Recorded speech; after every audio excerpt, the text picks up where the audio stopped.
students, welcome back to my channel. This course or this group of videos that I'm going to make is exclusively for those students who have completed your grade 10 CBSE.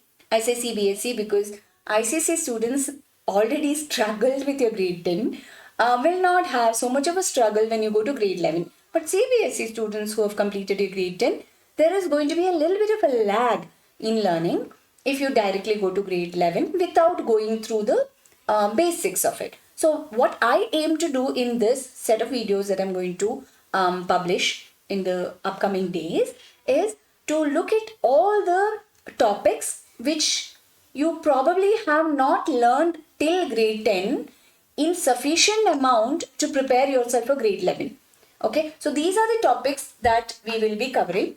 I know you have learned in grade 9 cell biology to some extent, but that's not sufficient. We should do a little bit of a revision before we go into grade 11. So we'll do that. Basis of mitosis and meiosis, where you have a fairly basic understanding of what is cell division, but beyond that I don't think you have an understanding in a depth manner which you require for grade 11. So we'll do that. Then plant physiology, I'll make you go through in depth in a manner that you are thorough with it to face grade 11 topics.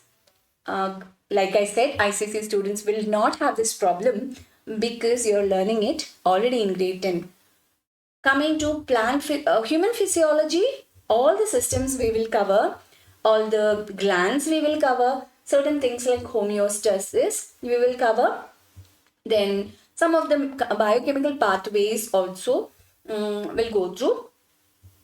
Genetics, I don't think we need so much of an in-depth understanding because you will learn it in grade 12. You also have the base from grade 10. So that should not be a problem. We'll briefly go through what is meant by mutation, alleles, etc. though. Coming to ecology and our environment, this should be a fun class. You should just hear it, just like how you listen to your favorite music. So that shouldn't be a problem. So we'll do that as well. So these are the things we will cover as a foundation course or a bridge course so that you are well prepared before entering into grade 11. I hope to see all of you enjoying the learning. So in the upcoming days. See you then soon.